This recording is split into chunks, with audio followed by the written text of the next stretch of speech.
France Maghreb 2. On dit souvent que les hommes sont à l'heure, plutôt que les femmes, bien ça se vérifie une nouvelle fois aujourd'hui. Bienvenue tout le monde, c'est le grand forum jusque 18h30 sous la pluie exactement, ça fait du bien après ces chaleurs torrides. Voici un peu de fraîcheur qui apparaît et c'est pas pour nous déplaire, n'est-ce pas monsieur Osinras? Comment ça va Osin? Ça va et toi Christophe? Bonjour tout le monde. Le sol est arrivé à l'heure, c'est bien. Exactement, c'est normal, on est des hommes. Hein. Bah oui forcément. Maïssa et Sabrina, voilà, tant qu'elles se maquillent, qu'elles se préparent, qu'elles se fassent qu'elles arrivent à faire leur créneau. Ouh là là, ça taille dur, c'est bon ça. Bienvenue tout le monde avec évidemment bien le menu du jour aujourd'hui. Avec toi aussi, on va parler dans ton avis tranché donc dans quelques instants. Oui, moi je vais essayer d'être le plus objectif possible sur le cas Trudeau. Justin Trudeau au Canada. Justin Trudeau, oui, absolument. Alors le menu du jour aujourd'hui, parmi les 3 thèmes proposés, on débat dans cette émission du Grand Forum sur France Maghreb 2. Le premier, Manuel Valls qui quitte le Parti Socialiste, ou plutôt le Parti Socialiste qui le quitte. À vous de choisir. On verra cet homme qui n'a plus peur de rien et qui fait preuve d'un opportunisme exacerbé et qui est à l'Assemblée nationale député En Marche. Mais alors on vous expliquera que c'est pas tout à fait comme on l'entend, c'est-à-dire qu'il est député En Marche mais pas vraiment en même temps. En tout cas il s'est cherché un groupe, il s'est détrouvé, il a quitté le Parti Socialiste. On y reviendra évidemment sur ce parcours et on parlera évidemment de ce recours déposé demain par son adversaire Farid Amrani qui, vous le savez, conteste cette élection, ce résultat. On verra et on en reparlera donc avec toi aussi, avec Sabrina et avec Maïssa. Deuxième sujet qui va certainement somme toute vous intéresser puisqu'on est en période de vacances et la diaspora algérienne a lancé une tribune dans le Monde dénonçant une espèce de racket finalement qu'il aurait fait donc concernant la cherté, le coût des billets d'avion et de bateaux direction le Bled. C'est de plus en plus cher et on en reparlera évidemment avec vous chers amis auditeurs. Et puis on parlera de ce troisième sujet, de cette nouvelle promesse puisque c'est pas la première tenue par Emmanuel Macron, celle de réduire les classes d'élèves à 12 élèves par classe pour les classes de CP et CE1. Et tout ça a un lien avec ta ville, mon cher ami Osin, à Sarcelles. Ouais. C'est là que ça s'est fait, tu nous raconteras tout à l'heure.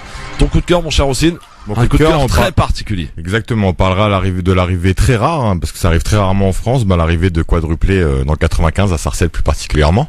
Et très proche de moi puisque c'est mon frère qui vient d'avoir des quadruplés et j'en suis félicitations très cher ami Osin. C'est mon coup de 4. Exactement, on fait pas les choses à moitié à la maison. Ah ouais, là j'ai bien compris, oui, exactement. J'ai bien compris. En tout cas, respect. Hein. Merci beaucoup. 4 d'un coup, et oui, c'est comme ça chez Osinras, dans la famille d'Osinras bien sûr. Du côté de Sarcelles, on rigole pas évidemment. Et puis, vous le savez, le 25 juin 2009, c'était la consternation dans tout le monde entier avec la disparition d'une icône de la pop musique. Ah, c'est du lourd, c'est du bon, c'est du très lourd, ça nous rappelle des souvenirs, cher Osin. Michael Jackson, le roi de la pop, qui nous a quitté donc décédé le 25 juin 2009 sur France Maghreb 2. On pouvait pas évidemment passer au travers à côté de cette icône qui a bercé toute une génération, la nôtre en l'occurrence. Et puis même d'ailleurs ceux d'après, ils connaissent forcément Michael Jackson. Exactement. On recommande pour ceux qui n'ont pas vu le clip trailer. Ah, c'est une pure légende ça. C'est le plus long clip je crois jamais réalisé. Déjà Michael Jackson il a innové puisqu'il a fait le premier clip, je crois, un truc comme ça. Le premier making of c'est lui aussi. Il y a plein de réalisations comme ça qu'il a innové. 22 minutes, je crois, le vrai, exact. Ouais. Je crois qu'il est sorti au cinéma aux États-Unis à l'époque. Ouais. Moi, j'étais trop jeune, je sais même pas si j'étais né. Une pure tuerie, en tout cas. Je crois que c'était dans les années 82, 83, non? J'étais pas né. Ah ouais. Et ben voilà. Eh bien, merci d'être avec nous sur France Maghreb 2. On va dans un instant, bien entendu, oula, ça bug. Dans le grand forum, parler de Manuel Valls, l'opportunisme à l'état pur. Manuel Valls, qui, vous le savez, a été élu député dans la première circonscription de l'Essonne avec de lourds soupçons comment on va appeler ça d'ailleurs aussi pour pas entacher, dire n'importe quoi, de lourds soupçons de quoi, de triche, fraude, de triche, c'est pas moi qui le dis d'ailleurs, c'est la porte-parole de la France Insoumise, de triche. Et ils ont les preuves pour, donc nous on est confiants. Alors le recours sera déposé demain. Et il a annoncé ce matin chez nos confrères d'RTL qu'il quittait le Parti Socialiste. Alors on va essayer de s'intéresser au cas Valls, de faire une petite étude psychologique, même si William n'est pas là aujourd'hui, sur le cas Manuel Valls. Jusqu'où est-il prêt à aller pour exister politiquement? Décidément très loin, même quitte à quitter sa famille de cœur, sa famille politique qu'il a déjà trahi après les primaires. et pour aller essayer de rejoindre Emmanuel Macron. Vous savez que les deux hommes ne s'apprécient pas énormément, on peut le dire. Ouais. Et d'ailleurs, Christophe Castaner, le porte-parole du gouvernement, a dit ce matin que le président et le Premier ministre ne voyaient pas d'inconvénient à ce qu'ils rejoignent En Marche, sauf que la jeunesse, des députés jeunesse donc de ce mouvement n'en voulait pas. Ouais. Donc voilà, Manuel Valls, décidément, il est blacklisté de partout, mais il continue quand même à résister, à vouloir coûte que coûte être parmi les grands de la République. Eh bien, on en reparle évidemment avec vous sur France Maghreb 2, et puis les avis tranchés à retrouver sur France Maghreb 2, c'est le Grand Forum. Bienvenue tout le monde. Le Grand Forum sur France Maghreb 2, merci d'être avec nous. Avec, ça y est, la fine équipe est au complet, tu vois, on parle de maquillage, tout ça, elles arrivent toutes, mon cher ami Ossine. Hein. Mais c'est abusé ça. Bonjour Maïssa. Bonjour tout le monde. Mabrouk Laïd. Oui, Aïd Moubarak à tous. Bonjour Sabrina. Bonjour Christophe. Ah ben, ça fait longtemps qu'on t'a pas vu toi. Ouais, très. Ouais. Ça va, tout le monde va bien. Un mois. Ouais, t'as vu, moi pendant le Ramadan, je suis totalement off. Ah ouais, total off, Sabrina. Je suis encore plus reboostée là. Ah bon, ça va plus que jamais alors. Yes. Bon, alors c'est bon, Ossine est bien au milieu, tout va bien. Je suis bien entouré, oui. Voilà, t'es bien entouré, c'est ça. Comme ça, on va éviter qu'elle se crêpe le chignon. Hein. Non, mais jamais. Enfin, je les ai bien entourés, je voulais dire comme ça. On s'est jamais crêpé le chignon à l'antenne et hors antenne. Voilà. Bon, est-ce que vous avez suivi cette affaire du frère d'Ossine? Alors, les voilà. Les quadruplés. Félicitations d'ailleurs. Les 4 quarts. Vous qui avez eu des enfants, toutes les deux là, vous imaginez d'en avoir 4 d'un coup? Ah, moi je rêverais d'avoir des jumeaux. Après 4, je sais pas. Peut-être en premier, ouais, 4, t'as fini après. Moi je dis big up à la maman. Ah ouais, franchement, respect. Elle a dû tout donner là. J'espère qu'elle écoute. Ouais. Bah franchement, tout nos respects, ouais. En fait, l'histoire c'est quoi? C'est que au début, ils sont allés pour faire les contrôles, les tests, tout ça. Et en fait, lui dit que c'est des jumeaux. Ok, il vient à la maison, exactement ce qui s'est passé. Ensuite, quelques jours après, ils repartent au rendez-vous. Bah, excusez-nous, on s'est trompé, mais c'est des triplés, etc. Et finalement, au dernier moment, une semaine après, même, ils disent, il y en avait un qui se cachait. En fait, c'est des quadruplés. J'adore ce genre d'histoire, c'est magnifique. Voilà. Et pour dire aussi le petit message, on en reparlera dans le coup de cœur après. Oui, absolument. Tu nous réserves ça tout à l'heure. D'ailleurs, ma chère Maïssa, on va parler de quoi avec toi? Alors, tu veux quoi, un coup de cœur ou Je veux les deux. Alors bravo, tu lis vachement ce que je t'envoie. Si. Alors la fachosphère. La fachosphère, voilà. que j'ai rencontrée il y a peu de temps. Et je vais parler connaissance. Voilà, que j'apprécie énormément. Et enfin, je vais parler d'une mère, du discours de l'Aïd, de la mère de Chevilly-la-Rue. Chevilly-la-Rue, ouais. D'accord, très bien. Et voilà, elle s'appelle Stéphanie Domain. Et c'est une mère communiste et franchement elle m'a plus émue que lui-même. Ah ouais, carrément. C'est mon coup de cœur, donc forcément c'est positif. Ouais. Et toi Sabrina, on va parler d'un coup de gueule, d'une enseignante. Oui, d'une enseignante qui corrigeait ses copies. Je vais vous lire, je suis tombée dessus en fait sur les réseaux sociaux et elle s'attendait pas du tout à ce que ce soit autant partagé. Et je trouve qu'il faut absolument en parler parce que franchement il y a matière à partager ce dont elle parle.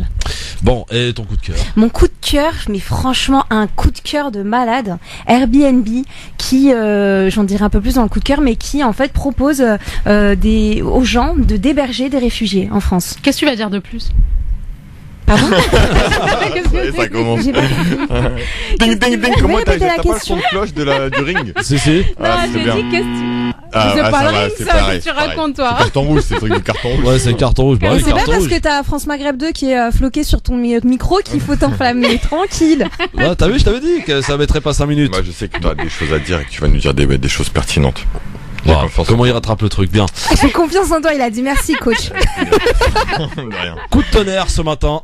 C'était sur RTL aux alentours de 7h56. La partie de ma vie politique s'achève. Je quitte le Parti Socialiste ou le Parti Socialiste me quitte. J'ai adhéré il y a 37 ans.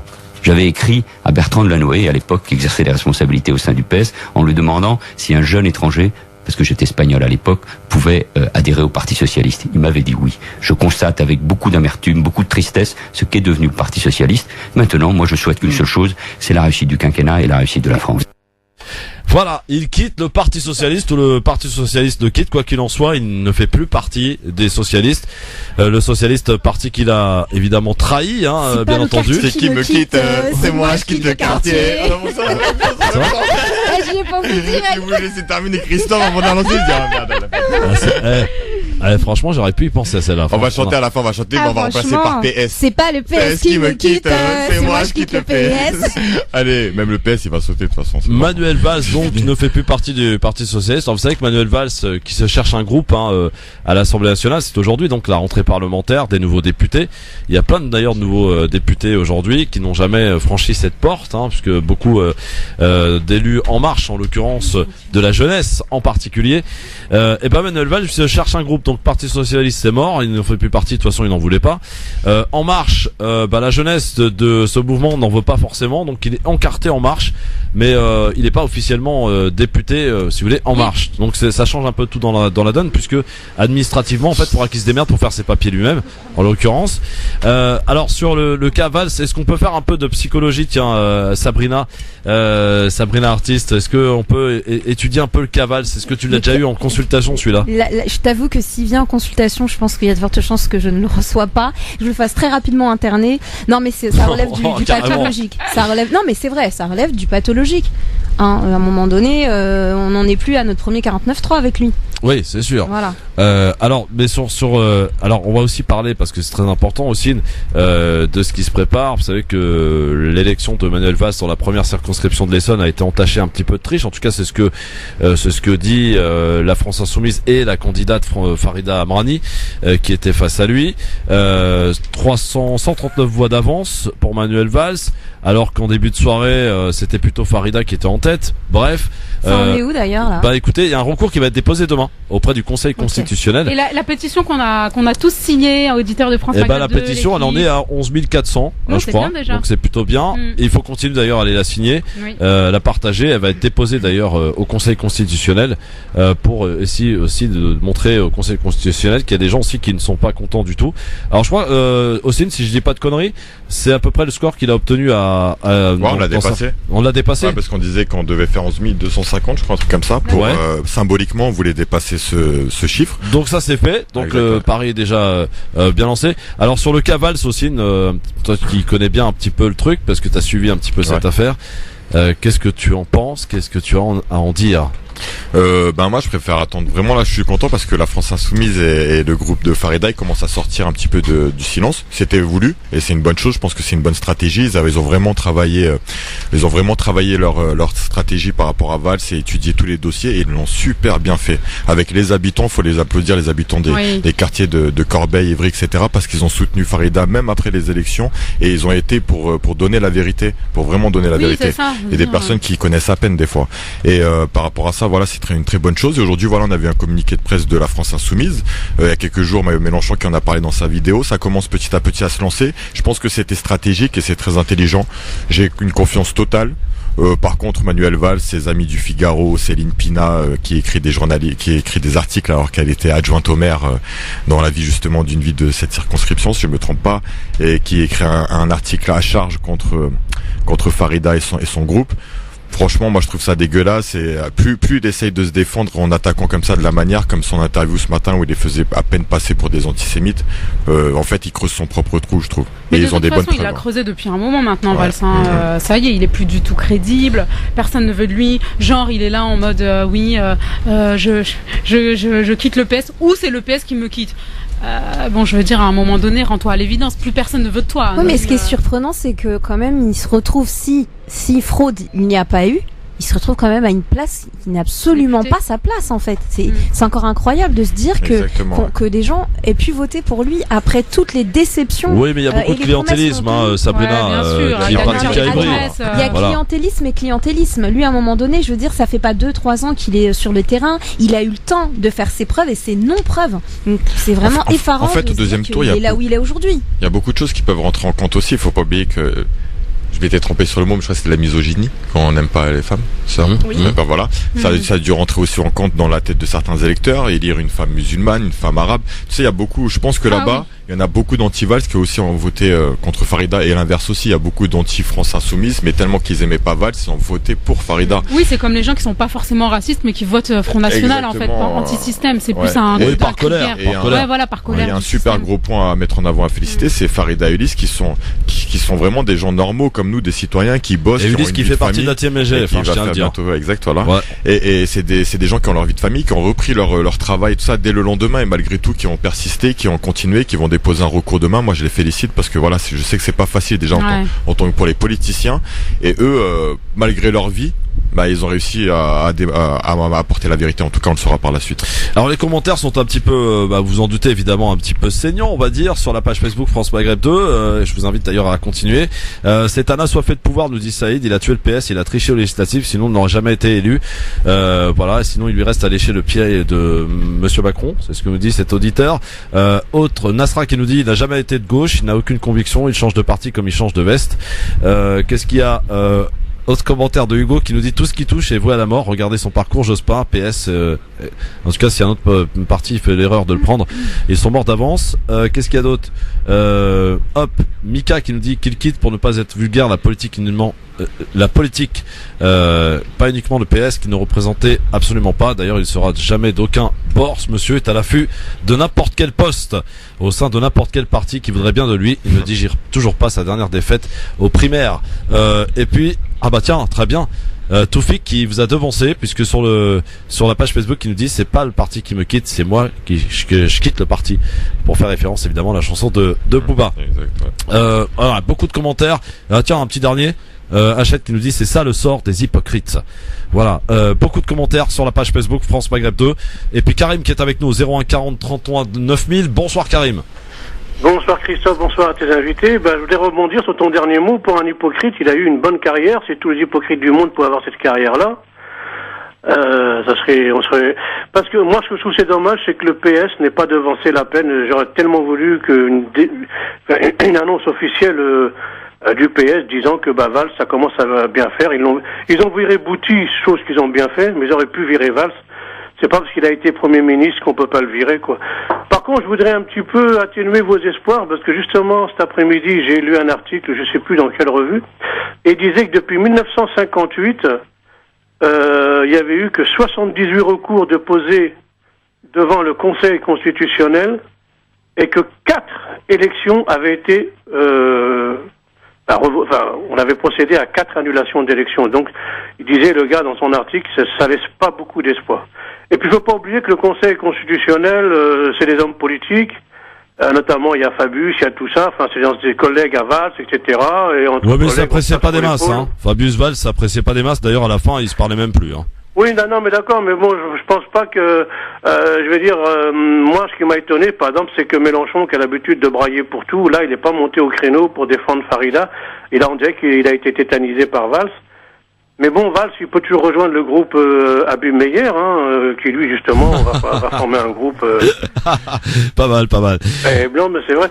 Mais bon, moi, j'y crois pas trop, mais je trouve ça dommage. Parce que je sais que Valls, vous regardez, par exemple, le soir des élections, il a claqué des doigts, il y avait 400 policiers, je veux dire, ils sont venus tout de suite. Je donne pas beaucoup d'espoir à Farida, c'est dommage. Par contre, t'as dit, Christophe, qu'il y avait eu 11 000 signatures, c'est ça? Oui, est-ce que tu l'as signé d'abord, Karim? Oui, je l'ai signé. Bon. Au niveau de la radio, c'est pas mal, mais quand même, dans une communauté de 6 millions d'âmes, arriver à 10 000 signatures. Ah non, mais attends, je vais t'apprendre un truc, Karim. C'est ce qui est encore plus étonnant. Ce qui est encore plus étonnant, c'est quand tu lis les noms. C'est qu'il n'y a pas beaucoup, de consonance maghrébine. Ah non, aussi. Mais c'est ça qui me fait mal au ventre. Et puis moi, ce qui me fait le plus mal au ventre, c'est quand je vois qu'on les met en avant, avec les Céline Pina et toute cette bande-là, qui passent leur temps à dire, mais regardez, je suis entouré d'Algériens, je suis entouré de musulmans qui le disent. Et ils se servent, vous savez, des Lydia Guirouche, des Mohamed Sifawi, des Bouti, de toute cette vermine-là, qui nous fait beaucoup plus de mal que tous les Le Pen réunis, et qui se cachent derrière ça pour leur faire dire ce que eux, ils ont envie qu'on dise. Ça me fait mal au cœur qu'ils puissent se livrer. Ils n'ont qu'à lire l'histoire des Harkis, ils verront très bien comment ça a fini. Et c'est ça qui me fait le plus mal au cœur. Ceci dit, bonne continuation. Merci, mais Karim. pas beaucoup d'illusions, hein. Bon, si, on va s'en faire un peu quand même. Bon, merci, alors, Karim. C'est pas mal le chiffre, hein. 178 recours déposés, nous dit Karim. 4 ont été acceptés. bah il y en aura un 5e aussi, on peut y Exact, croire. ouais. Voilà. On espère. Vous imaginez quand même l'humiliation ultime. Ce serait quand même d'annuler cette élection, de la refaire.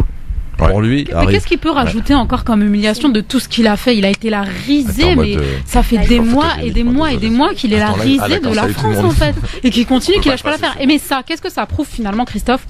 Ça prouve que finalement, faut avoir dans sa poche les journalistes, faut faire du clientélisme, faut les pots de vin, etc. Et après, bah t'y arrives quoi qu'il arrive. C'est pas le peuple qui décide. Oui, alors justement, Sabrina, j'ai envie de te poser la question, moi, parce que pourquoi Valls est autant détesté? Est-ce que la question se pose, Christophe? Bah, je te la pose, moi. En fait, je pense que c'est ce qu'il fait qui est détestable. N'oublions pas qu'il était quand même, c'est comme ça qu'il se revendiquait, pro-palestinien il y a encore quelques années. Oui, lorsqu'il était maire d'Evry, notamment. D'accord. Et puis aujourd'hui, il arrive avec, il a pris une tangente, mais un virage à 90 degrés.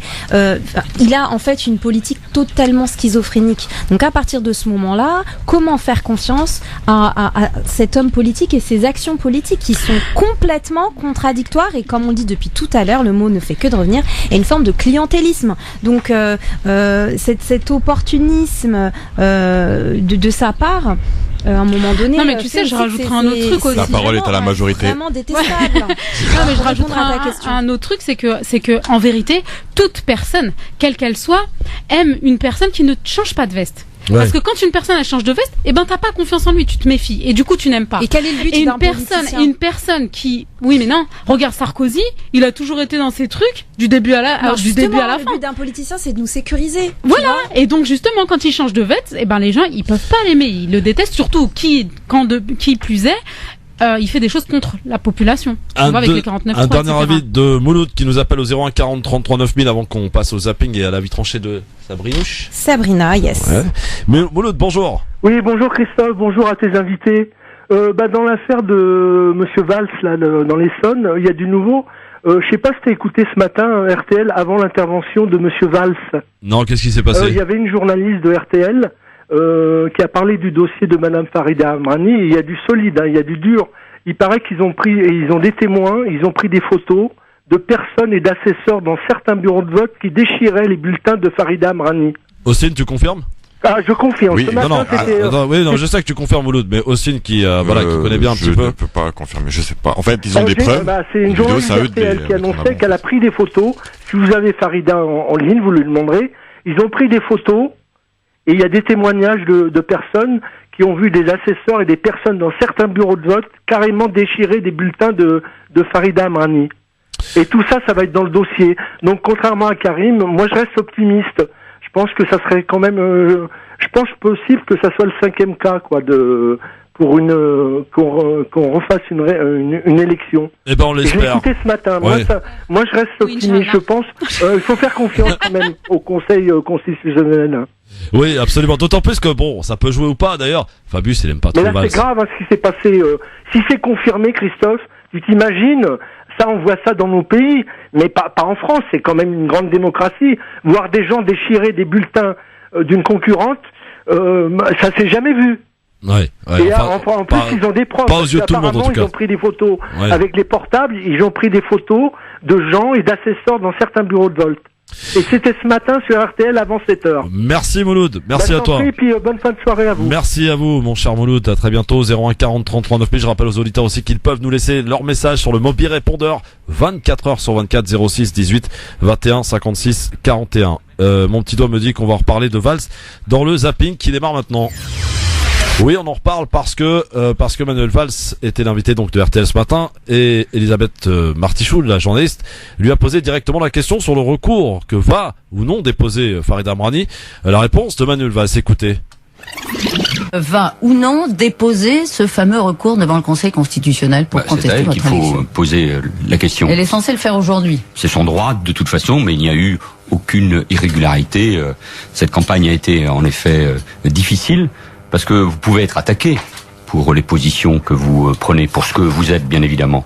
Mais subir une campagne où on vous accuse d'être islamophobe, raciste, d'avoir mis en place l'état d'urgence, je mets des guillemets, contre les musulmans, une campagne au relent antisémite. C'était une campagne difficile. Pas comme les autres. Je ne m'en plains pas en tant que tel, puis j'ai pas à venir ici pour me plaindre, mais pour vous dire que je suis inquiet quand on mène une telle campagne qui vise tout simplement à diviser la communauté nationale. Mais je suis serein sur le résultat. Pourquoi ce ciblage sur vous ?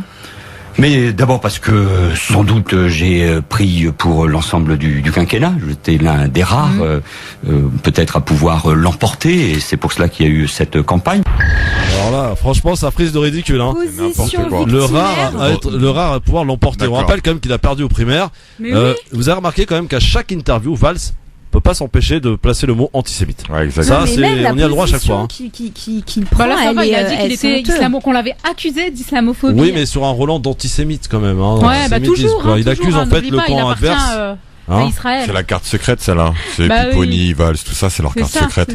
Mais tu sais que la communauté juive, elle est pas bête, ça marche pas. Hein. Peut-être que ça marche avec certains. Oui, mais ça marche avec les moi, autres. quand je parle avec les juifs à Sarcelles, je te garantis qu'ils ont conscience de ça. Ouais, mais en même temps, s'ils ont des privilèges, etc., par rapport à ça, voilà, j'ai envie de dire. Je t'ai vu offusqué, Sabrina. En fait, je disais, la position victimaire qu'il utilise, elle est honteuse. Franchement, pour moi, je persiste et je signe. Il n'a rien d'un homme politique. Il n'a pas la carrière d'un homme politique. Il n'a pas les mots d'un homme politique. Il ne fait rien, en fait, pour le peuple. Moi, je pense... Donc, franchement, pour moi, il a pas sa place. Moi, je pense tout l'inverse. Il a pas sa place. Moi, je pense tout l'inverse, justement. Il a tous les qualités. Il n'a pas les valeurs. Non, attendez. C'est parce qu'on n'a pas la même définition de ce qu'est un homme politique.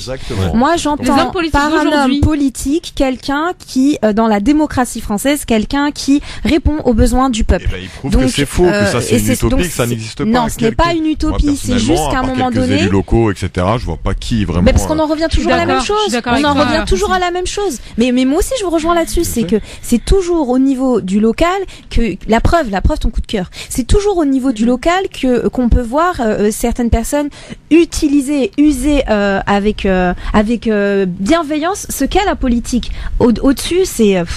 Au-dessus, parce qu'il passe un sas. Il y a avant, il y a un sas, et après il y a les hauts placés au niveau politique, les hauts fonctionnaires, et pour passer ce sas, faut vendre son âme au diable, tout simplement. Et il est prêt à le faire. Eh oui, forcément. Il y en a beaucoup. Il l'a déjà fait, hein, bon. tu sais. Alors, sinon, dans le zapping aujourd'hui, faut laisser son IF aussi. Hulot. Vous connaissez Nicolas Hulot? Bien sûr. La semaine dernière, il annonçait son intention de taxer. Oui, de changer la fiscalité du diesel avec celle de l'essence dans un futur proche. Et une mesure sur laquelle est revenu Bruno Le Maire sur le plateau de TF1 hier soir, interrogé sur la question. Le ministre de l'économie va dans le sens de son collègue à la transition écologique en précisant le calendrier. Écoutez. Nous le ferons progressivement. À quelle vitesse? De manière juste, ça doit se faire sur le quinquennat. Et là aussi, je veux donner le sens de cette mesure. On ne le fait pas pour remplir les poches de l'État. On le fait tout simplement parce que le diesel émet des particules qui sont nocives pour la santé, notre santé et celle de nos enfants. On le fait parce que nous croyons avec le président de la République et avec le Premier ministre à une fiscalité écologique qui valorise les bons comportements et qui protège l'environnement. Mais je le redis, aucune hausse brutale sur le diesel. Une hausse progressive, juste, qui ne prendra personne de court. Voilà, bon, à ceux qui ont des diesels, voilà avertis, hein, ça va y aller tranquillos, quoi. Hein, mais finalement, on s'aperçoit que certaines marques, d'ailleurs, vont abandonner le diesel d'ici quelques années. Hein, c'est clair et net. Est-ce que vous roulez en diesel, vous?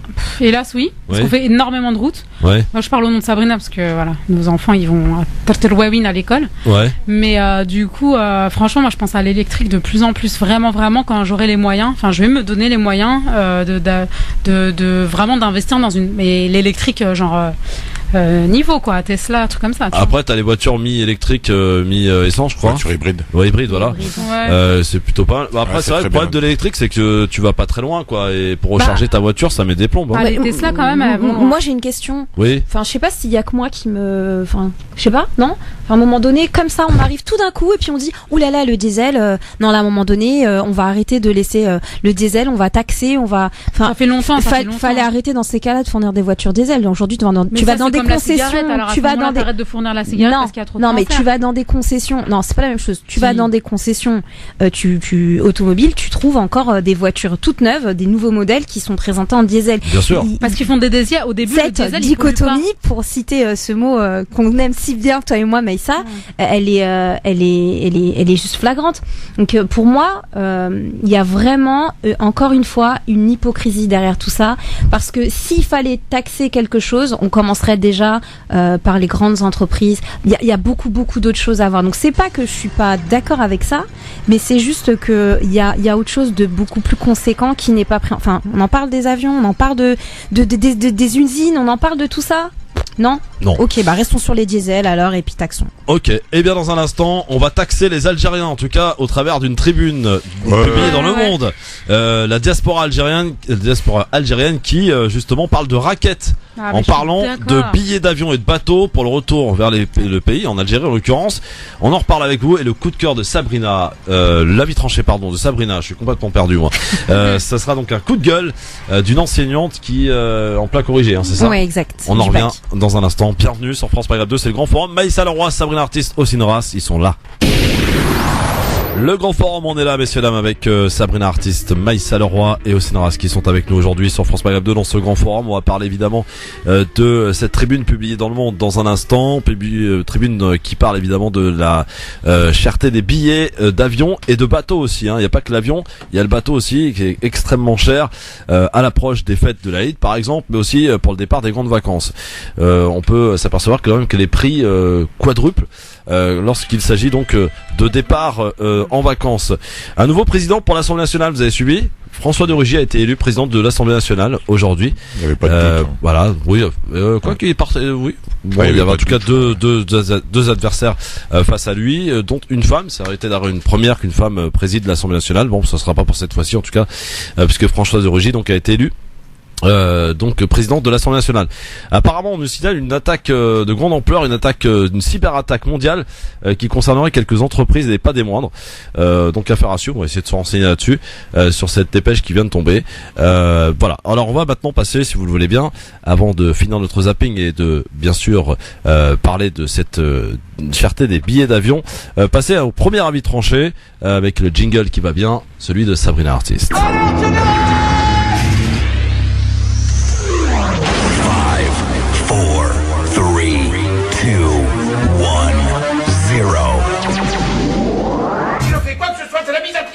Alors piétinez-moi, allez-y. Et Sabrina a choisi aujourd'hui de nous livrer un coup de gueule d'une enseignante. Voilà, alors mon avis tranché aujourd'hui n'utilisera pas mes mots, mais celui d'une enseignante qui s'appelle Audrey Mass. En tout cas, c'est comme ça qu'elle a mis son pseudo sur Facebook. Et je vais vous lire ce qu'elle a écrit. Désolation d'une correctrice du bac en détresse. Je corrige des copies de l'écrit du bac de français pour des séries technologiques. C'est affligeant de médiocrité. Dans 90% des cas, les méthodes ne sont pas appliquées, les réponses ne sont pas trouvées, les textes ne sont pas compris, les outils d'analyse ne sont pas connus, pas utilisés, l'expression est déplorable avec beaucoup de phrases sans verbe, l'orthographe est un lointain souvenir d'une autre époque, les majuscules, un soldat inconnu. Sincèrement, je jette les points, histoire d'en mettre. Parce qu'il faut le savoir, la commission d'entente exige que mon paquet de 55 copies, dont certaines font 15 lignes, ait 10 de moyenne. Si je n'atteins pas ce quota, mes notes seront augmentées. Alors à quoi bon? À quoi bon passer plus de temps sur une copie que l'élève lui-même? À quoi bon toute l'année transmettre conseils, leçons, connaissances?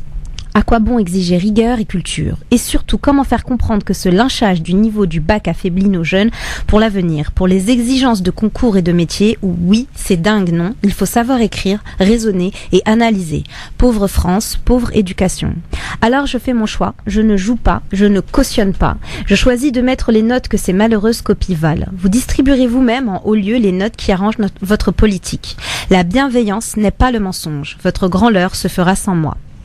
Donc c'est quelque chose qu'elle a publié il y a quelques jours, qui aujourd'hui a plus de presque 14 000 partages, donc pour vous dire. Ah oui, c'est énorme. Elle est arrivée avec son coup de gueule tout simplement sur un point dont on n'a pas forcément conscience. Alors forcément, on sait que le niveau scolaire, il est juste catastrophique sur les réseaux, mais qu'il est catastrophique, je veux dire, dans l'éducation nationale. Mais elle soulève un point. Moi, c'est pour ça que je voulais parler dans cet avis tranché d'un point qui est intéressant, c'est de savoir elle a obligation de poser une moyenne. Ouais. Donc donc du coup j'ai fait quelques recherches. Et je me suis rendu compte qu'il y avait la commission d'harmonisation, entre autres, il y a d'autres commissions. Quand tu corriges une copie du bac, il faut savoir que le prof qui te note, c'est pas juste sa note. À partir de là, ensuite, ils se retrouvent tous ensemble et ils prennent copie par copie, en fait, et ils vont voir si, par exemple, lui, dans ses 55 copies, elle va avoir que des 8, 7, 6, rien qui est au-dessus de 10. Ils vont s'arrêter, en fait, sur toutes ces copies pour essayer d'apporter une harmonisation aux copies et qu'ils soient quasiment tous harmonieux dans les notes. Donc, en gros, si demain t'es au rattrapage, ça n'a pas été un coup de chance, en fait, c'est vraiment qu'on a réétudié. Parfois, on étudie même le dossier. C'est-à-dire, on enlève le nom, on regarde à un moment donné et on regarde comment est-ce que la personne, les notes qu'elle avait eues, etc. Et si on peut lui apporter le petit demi-point qui lui manque, on le fera.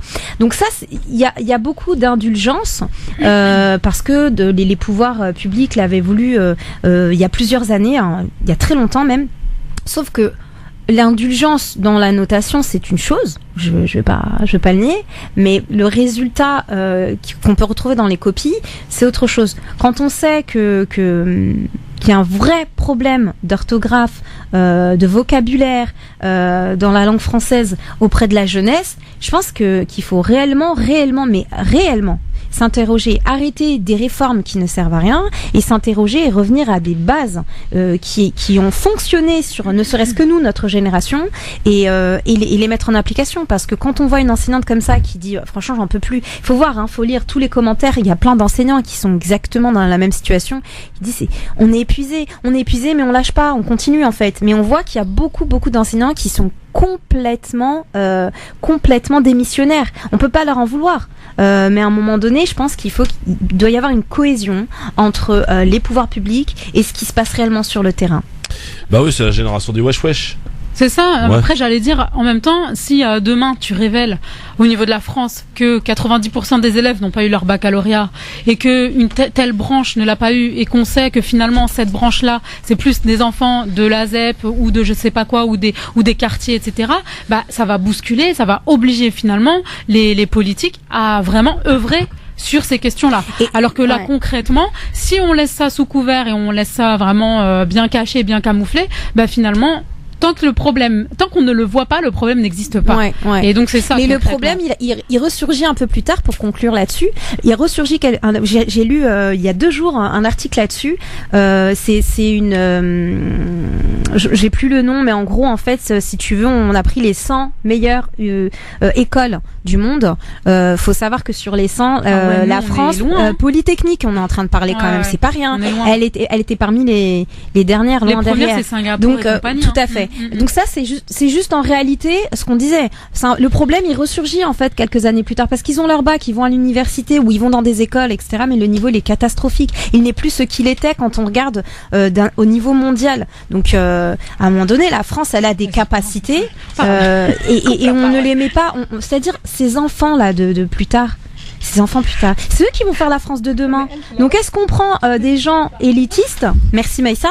Est-ce qu'on prend des gens et on prend juste un panel de personnes et on en fait la France de demain qui va les futurs politiciens, etc. et j'en passe. Et puis tous les autres, en fait, j'ai l'impression qu'on est en train d'en faire mais un peu des moutons, des suiveurs, tout simplement. Ça fait un lien en tout cas avec ce dont on va parler tout à l'heure, donc de la promesse. Attends, depuis tout à l'heure, il veut parler. Il essaye. Merci, c'est gentil. De la promesse de Macron qui donc vise à réduire à 12 élèves pour les classes de CP, CE1. C'est à la base qu'il faut revenir. On y reviendra tout à l'heure aussi là-dessus.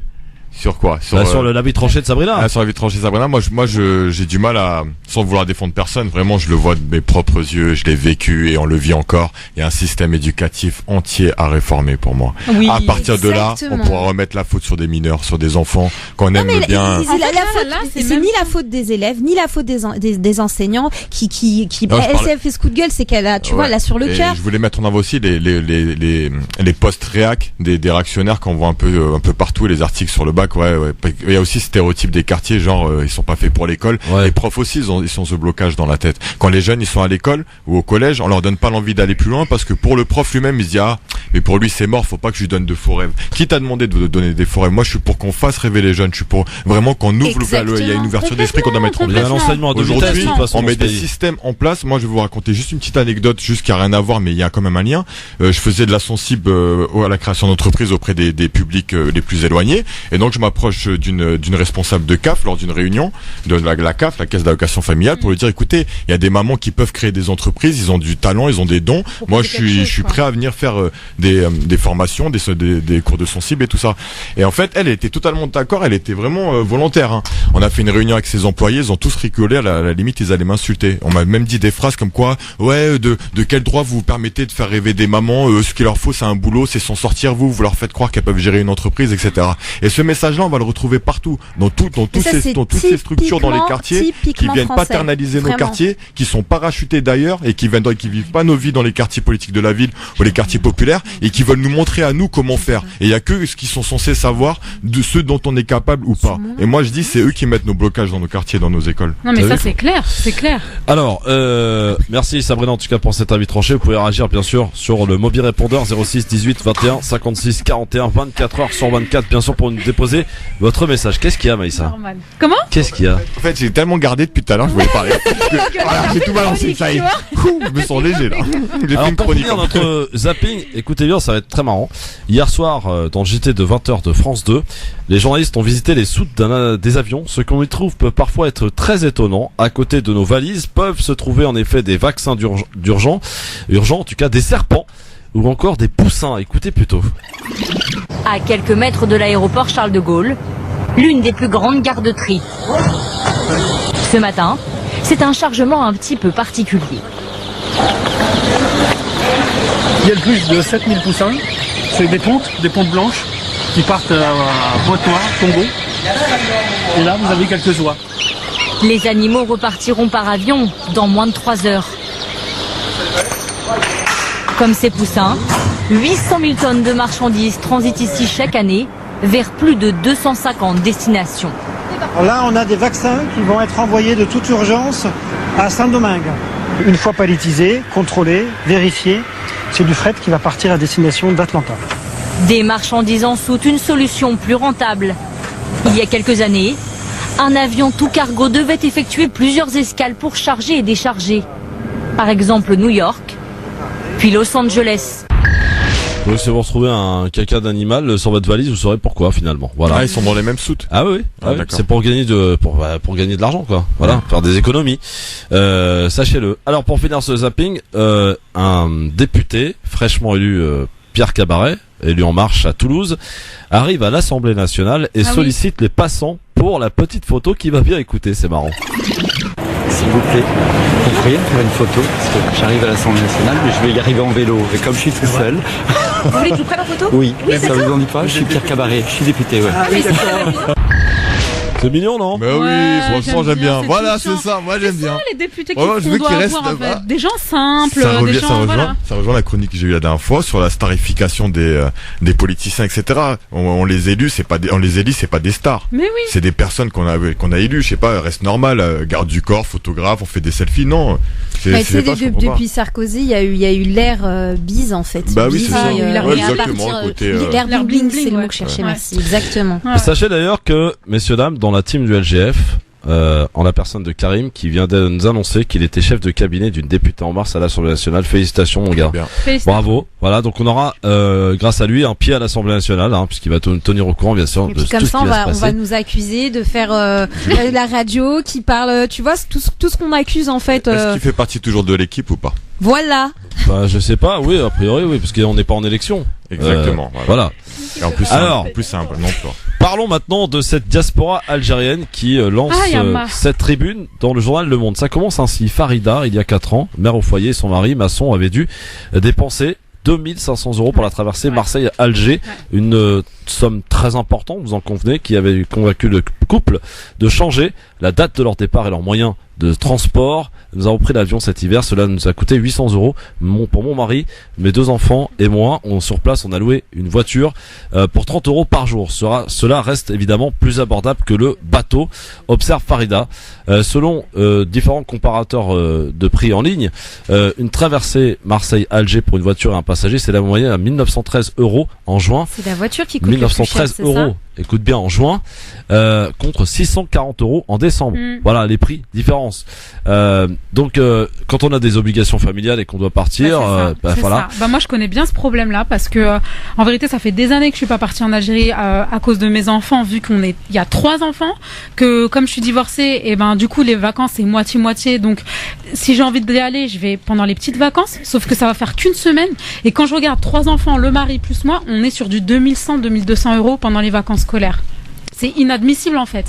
C'est inadmissible, vraiment. Des prix qui quadruplent, faut le rappeler quand même. Pardon ? Des prix qui quadruplent d'hiver, par exemple l'hiver. Non mais même en hiver, si c'est les vacances scolaires, ça double. Ce qui est encore plus honteux, c'est que quand même, le kérosène, on le fabrique quand même. Ça ne coûte rien du tout.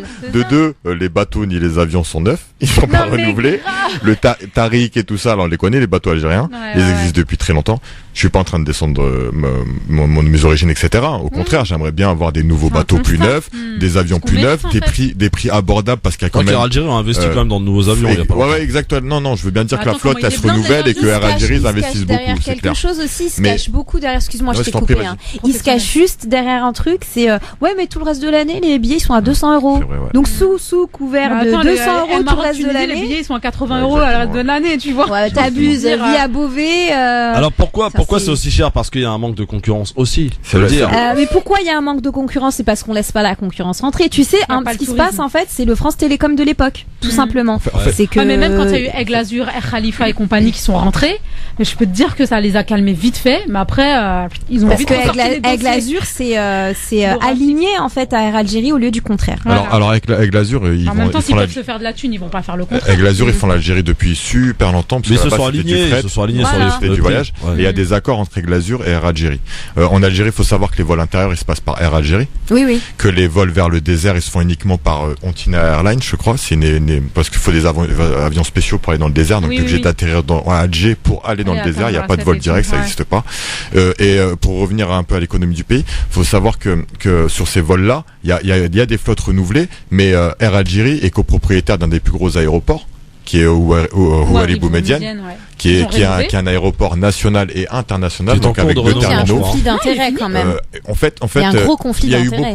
C'est qu'il y a eu beaucoup d'accords sur ça. Il y a eu beaucoup d'accords, ils en jouent beaucoup. C'est-à-dire que la concurrence, ça rentre au pays depuis quelques années et sont revenus Air France, Alitalia, qui font de très bons prix. Mais en fait, ils sont impactés par quoi? L'Algérie va leur mettre pression en les obligeant à prendre du kérosène chez eux, ce qui les dérange pas, au contraire. C'est pour ça, faut savoir aussi que beaucoup d'avions font escale à Alger, au contraire. Pourquoi? Alors que c'est même pas sur leur trajet, pour pouvoir bénéficier de la réduction sur le prix du kérosène. Et Air Algérie, de ce côté-là, ils jouent sur d'autres accords. Donc on va pas leur faire payer le temps sur le tarmac quand on arrive à Bruxelles, mais Belgique Airlines ou je sais pas qui, quand ils vont venir chez nous, ils vont pas payer non plus, mais ils vont prendre du kérosène. Donc c'est ce qui fait des retards, parce qu'on parle du prix, mais aussi les retards. Il y a plein de choses aussi qui sont impactants chez les Algériens de la diaspora algérienne. Et les prix. Et le personnel, on peut en parler aussi du personnel très mal aimable, etc. Et qui est souvent turc aussi, il faut le savoir. Quand on prend des vols, des charters pour Air Algérie ou Aigle Azur, c'est des avions qui sont loués à la compagnie turque, parce qu'en été ils ont pas assez d'avions, ni Aigle Azur et Air Algérie ensemble cumulés, ils ont pas assez d'avions pour tout l'été. Est-ce que il vous semble possible, je sais que l'idée émerge depuis de nombreuses années mais n'a jamais été réalisée, pour cause c'est de boycotter pendant un an le départ direction l'Algérie. C'est impossible à mettre en place. Et même à lancer, ce serait pas suivi, je trouve pas pertinent l'action en fait. Moi j'avais lu dans un article une phrase qui était vraiment très pertinente, c'est que à ces prix-là, ce qui va se passer en fait, c'est que les générations à venir, elles vont tout simplement ne plus avoir un rapport qualitatif en fait avec leurs origines, leur pays d'origine, et donc ne pas avoir envie de poser les pieds là-bas. Aujourd'hui, faut aussi dire la vérité, c'est que les parents partent parce que toutes leurs racines, leur famille, elle est là. Voilà, ils sont tous là-bas. Et donc nous on suit et puis ça nous apporte un héritage, notre culture. Mais à un moment donné, on arrivait à un stade où nous, notre génération, on a des enfants. Ouais. Et nos enfants, vu comment est-ce que ça coûte cher et vu déjà la tâche, elle est moins importante que nos parents. Qu'est-ce que ça va être pour nos enfants si déjà nous financièrement on n'a pas la possibilité de partir tous les ans. Là en l'occurrence pour l'Algérie, en l'occurrence, s'il n'y a pas les parents, les enfants n'iront plus quoi. Ouais. À ce prix-là, ils vont y réfléchir. Tu sais, il y a quelqu'un qui disait à ce prix-là, je préfère partir en Turquie. Il y avait quelqu'un qui disait ça. Tu rajoutes 500 €, tu pars à l'autre bout du monde. C'est ce qu'il disait. Tant qu'à faire, autant voir du pays. L'Algérie, tu la connais. Un Paris-New York, ça reste moins cher qu'un Paris-Alger à certaines époques. Oui. Et je profite de ce coup de gueule parce qu'on n'en parle jamais. Je sais qu'il y a beaucoup d'Algériens qui nous écoutent, que ce soit au bled ou en France, c'est la même chose. Quand tu rentres dans une compagnie, je le dis, j'ai pas honte. Vas-y. Donc, quand tu rentres dans une compagnie Air Algérie, il y a des personnes qui sont là, on sait pas ils ont quel âge, moi je le dis, ils ont 70 piges, 80 piges, ça fait 100 ans ils sont dans l'agence, ils travaillent là. Et je te dis, il y a pas de jeunes qui bossent. Vrai, en fait, il y a un problème avec ça. Il y a un problème avec ça. Il y a pas de jeunes, c'est des personnes. Et je vous le dis clairement encore une fois, c'est des personnes, peut-être ça va peut-être les remettre en question exactement, c'est la même chose que le consulat. C'est des personnes qui sont très hautaines. Faut le dire, c'est des personnes qui sont très hautaines par rapport à la population. Alors, qu'est-ce que disent nos auditeurs? Faut arrêter ça aussi, c'est l'image de la marque. En fait, faut leur apprendre le marketing, faut leur apprendre tout ça. Et ça, il y a un gros problème sur ça. Pas de la compagnie, mais les salariés qui y travaillent, c'est les informations remontent pas. Là, je le fais remonter. Voilà. Qu'est-ce que disent nos auditeurs sur la page Facebook sur ce problème? Seb qui nous dit exactement les tarifs sont intolérables et injustifiés. Et quand l'ouverture a plus de concurrence pour des tarifs revus à la baisse. Qu'est-ce qu'il y a d'autre? Lilio qui nous dit il faut boycotter. C'est pas facile pour ceux qui ont de la famille et c'est nécessaire en tout cas. Oui, on disait c'est un peu irréalisable. Et puis Catherine qui nous dit quand on est handicapé, la traversée est une épreuve de force, aucune aide, c'est lamentable vu le prix, c'est incroyable. Ah, moi j'ai quelqu'un aussi sur Facebook, sur le live Facebook qui dit c'est pas une question de prix. Moi je vais pas en Algérie parce que j'en peux plus des moustaches. Ouais, bon, d'accord. Et puis tiens, un dernier petit témoignage de Rosa qui nous dit c'est vrai, dernièrement j'ai pris le bateau Marseille et j'ai eu une taxe à Marseille sur les bagages. C'est ce que nous dit cette auditrice. Voilà, en tout cas tous vos commentaires sur la page Facebook. Mais on en parle aussi des bagages qu'on perd parce que moi c'est à chaque fois que j'étais en Algérie j'ai perdu mes bagages. Ah bon? Franchement à chaque fois. Me dites pas qu'autour de vous, vous connaissez pas quelqu'un qui a perdu ses bagages. Perdu des bagages? Non, jamais. S'il vous plaît, appelez les auditeurs, ne me laissez pas toute seule. Mais à chaque fois, j'ai perdu mes bagages. Une fois, je les ai retrouvés 24 heures plus tard. Ils étaient partis à l'Équateur, ils sont revenus. Un petit peu loin que moi, s'il te plaît. En fait, on a déjà eu des bagages qu'on n'a pas perdus, mais qui ont eu mais ils nous l'ont annoncé tout de suite. On les a reçus le lendemain par fret, en fait. Abdelrahman, est-ce que t'as déjà perdu tes bagages, Abdelrahman? Bonsoir Christophe et bonsoir à vous tous. Non, moi j'ai pas perdu de bagages pour être honnête. Mais quand même, ce que je tiens à dire, c'est une compagnie de mafia. Premièrement, Air Algérie, elle est déficitaire. Pourquoi elle est déficitaire? Aujourd'hui, la flotte de Air Algérie, ils ont que 49 avions, contre 13 000 salariés. Donc c'est impossible de réaliser un bénéfice, d'une part. D'autre part, elle est subventionnée par l'État et Sonatrach. Si c'est pas l'État et Sonatrach, c'est une compagnie qui a déjà déposé le bilan depuis des années et des années. En plus, on a une bande de mafia qui est derrière cette entreprise nationale. C'est-à-dire, on a des suceurs de sang qui profitent des Algériens qui sont établis à l'étranger et qui imposent des tarifs. Ils imposent des tarifs non seulement à Air France et Aigle Azur, et en plus, Air Algérie refuse d'ouvrir le ciel algérien. C'est-à-dire, aujourd'hui, nous, les Algériens, on est pris en otage. Ça veut dire, moi, avec mes enfants, j'ai pas trop le choix. Soit je prends Air France ou Aigle Azur, ou sinon Air Algérie, ou sinon, j'y vais pas dans mon pays. Alors que Air Algérie, nous, par exemple, les citoyens, on a demandé l'ouverture du ciel pour avoir une concurrence, pour avoir le choix. Alors, Abdelrahman, nous, on est pris en otage. Juste pour être très concret, est-ce qu'il y en a l'un d'entre vous autour de cette table ou Abdelrahman de ton côté, est-ce que vous avez fait d'ores et déjà vos réservations pour cet été pour l'Algérie ou pas? Je suis pas algérienne, donc comment ça s'est fait? Très bien. Abdelrahman, combien ça t'a coûté? C'est 400 €. 400 € le billet? 400 € le billet. Bon, on est en train de te dire, ça va. Pour y aller passer la août, déjà, c'est hors de prix. Et pour la période là de août, c'est entre 350 et 400 €. Alors, Abdelrahman, tu pars d'où? De Paris? Je pars de Paris-Orly, oui. Paris-Orly pour aller à Alger, hein, c'est ça? Pour aller à Alger, oui, entre 350 et 400 euros. Bon, ça va. Franchement, on les a connus beaucoup plus chaud, beaucoup plus cher. Hein. 600 et... En fait, il y a des Marseille, quand même, ils sont collés, collés à l'Algérie, payent 2500 euros. Enfin, l'histoire de Farida et son mari. Mais ça, c'est non, c'est le bateau et c'est la voiture. C'est du vol. C'est-à-dire, tu veux partir en bateau, c'est une chose. Tu veux prendre ta voiture. Et puis alors, l'état des bateaux, hein, parlons-en. L'état des bateaux. Et l'état des voyageurs. Ah oui. Tu prends le bateau, tu non, mais on en rigole, mais du coup, ça. Oui, c'est vrai que c'est la compagnie, et Abdelrahman nous dit ça, c'est la compagnie la plus chère au monde au kilomètre. Je vous donne un exemple. Vous prenez par exemple un billet Paris-New York, il vous coûte là pour cette période-là entre 450 et 420 aller-retour Paris-New York.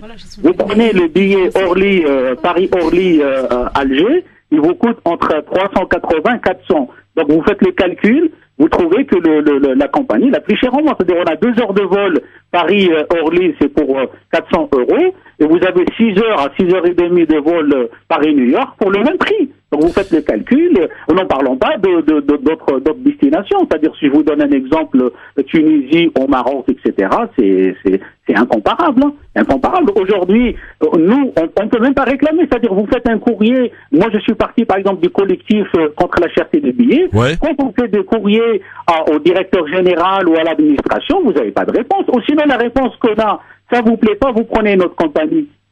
Bah oui. Franchement, c'est pas une réponse à répondre à un citoyen, parce que c'est une compagnie nationale, c'est pas une compagnie privée. Aujourd'hui, Air Algérie appartient à tous les Algériens. Moi, en tant qu'Algérien, j'ai le droit de réclamer. Et quand on réclame, même à l'opéra, vous avez à l'agence de l'opéra, moi j'ai été plusieurs fois, l'agent il vous dit, ça vous plaît pas, monsieur, prenez notre compagnie. Mais c'est pas une réponse. Exactement, c'est ce que je disais. Merci Abdelrahman en tout cas pour ton appel, ton témoignage bien sûr. Voilà, c'est les périodes de grandes vacances, on pourrait... En fait, ils profitent de leur hégémonie sur le territoire. Ils savent très bien que les Algériens de toute façon iront n'ont pas le choix en vacances. Ils n'ont pas le choix, ils ont de la famille et quoi qu'il en soit, même le billet à 2000 euros, ils prendront. Non, voilà. Mais il va y avoir une fracture à un moment donné, Christophe. Hein. Oui, bien sûr. Mais bon, pour l'instant, c'est des gens qui sont pas forcément visionnaires pour le coup. Allez, dans un instant, on va parler de la fachosphère avec Maïssa. Tu les as rencontrés? Tu les as côtoyés? Ah là là. Oui, d'accord. Ouais. Et on va parler aussi de cette promesse tenue visiblement par Macron, puisque le ministre de l'Éducation nationale a annoncé qu'il y allait avoir cette fameuse mesure proposée durant la campagne présidentielle d'Emmanuel Macron. Et d'ailleurs, ça s'est fait du côté de Sarcelles, mon cher Houssine. Tu y étais ce jour-là? Oui, exact. Ouais. En effet, les classes de CP, CE1, des classes de 12 élèves, c'est ce que propose le ministre de l'Éducation nationale, donc promesse de Emmanuel Macron. Vraie ou bonne idée? Ça fera peut-être le lien d'ailleurs avec le coup de gueule que nous a lu tout à l'heure Sabrina Artiste. Vous pourrez évidemment intervenir, surtout si vous êtes dans l'éducation nationale, au 01 40 33 9000. C'est le grand forum, à vous tous.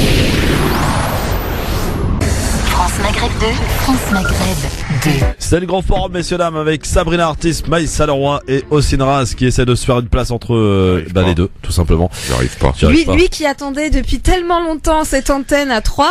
Je n'en veux plus. Je n'en veux plus. Voilà.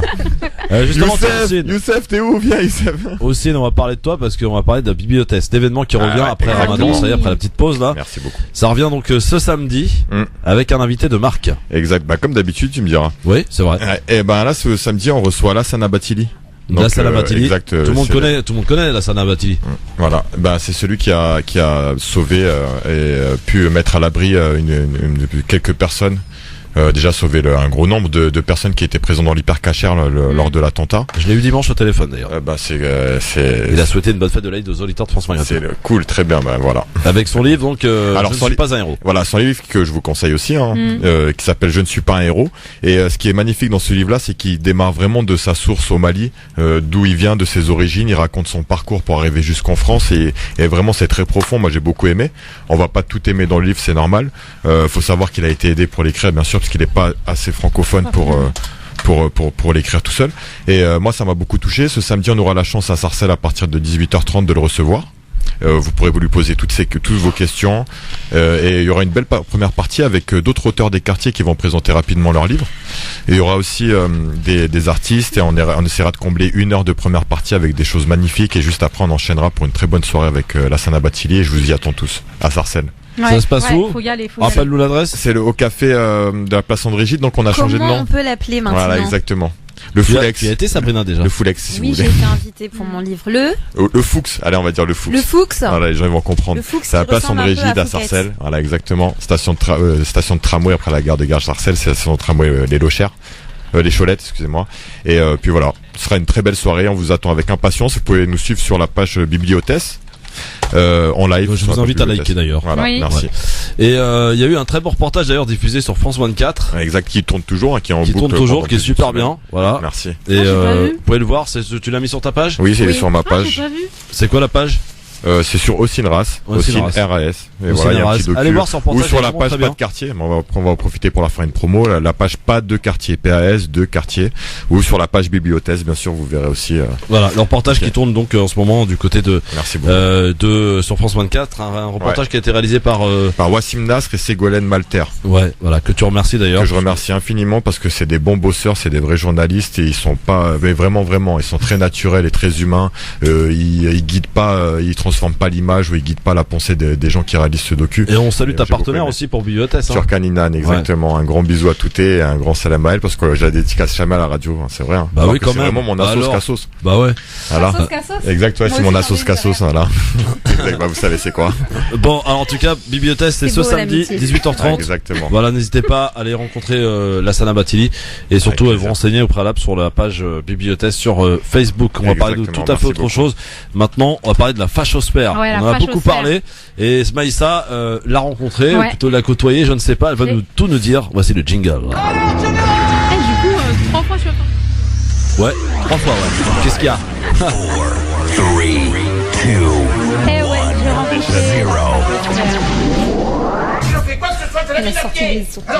Par contre, on parle pas sur les jingles normalement, hein. Ça c'est la base. Ouais, j'ai pas commencé. Ouais, non mais tu vas mettre 3 fois le jingle, hein. Ouais.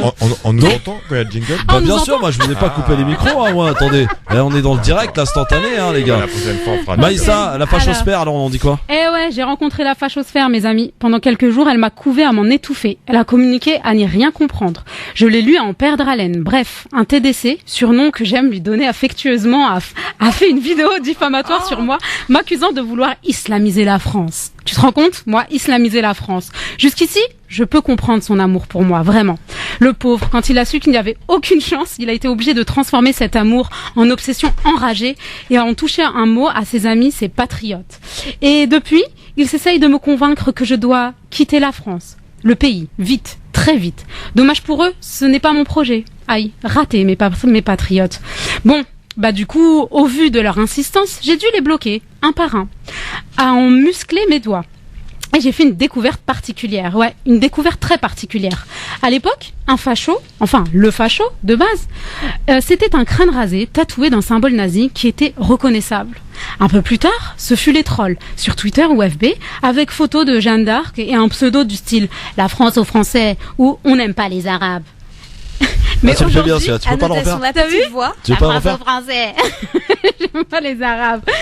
Mais aujourd'hui, et de façon tellement décomplexée, les profils d'une grand-mère avec ses petits-enfants, avec pour profession infirmière, professeur des écoles qui s'affiche en photo le jour de son mariage, ou encore une boulangère tenant son nouveau-né avec un sourire angélique. C'est fini, on se cache plus de haïr l'autre, on ne se cache plus de lui souhaiter la mort, et on en est même fiers. Et oui, ces personnes, nous les côtoyons tous les jours. Nous, qu'ils pensent étrangers, nous sourient, nous tiennent même la porte. Et derrière leurs écrans, nous insultent, nous envoient des photos de cochons, pensant qu'à sa vue, une désintégration systématique s'opère. Et donc, j'ai rencontré la fachosphère. Et franchement, je suis complètement étonnée. Je suis complètement estomaquée de voir que c'est monsieur et madame tout le monde. Ouais, Maïssa, Sabrina, aussi, la fachosphère, vous l'avez côtoyé vous aussi? En fait, truc de ouf, j'ai envie de dire, c'est qu'on parlait justement de l'émission de France 24. Je vais pas citer le nom du site, mais elle vient d'apparaître sur un site facho depuis hier, avec des commentaires dégueulasses, mais vraiment, je vous citerai 1 ou 2 commentaires pour vous dire, le seul livre qu'ils vont présenter à la bibliothèque, c'est le Coran. c'est ça. Des Noirs et des Arabes qui lisent des livres, il faut filmer ça. Mais moi, si je vous lis les commentaires que j'ai reçus, j'ai même pas regardé ceux de la page, parce que ceux de la page, voilà, ceux que j'ai sur mon mur à moi, c'était juste donc des insultes à outrance, ça me dérange pas. Après des retourne chez toi, va vivre en pays là où t'as pas le droit de parler, c'est parce qu'ici t'as le droit de parler que tu fais tout ça. Enfin des trucs, tu te dis mais attends, quand tu vas regarder le profil, tu te dis mais cette meuf-là me fait ma prise de sang, quoi.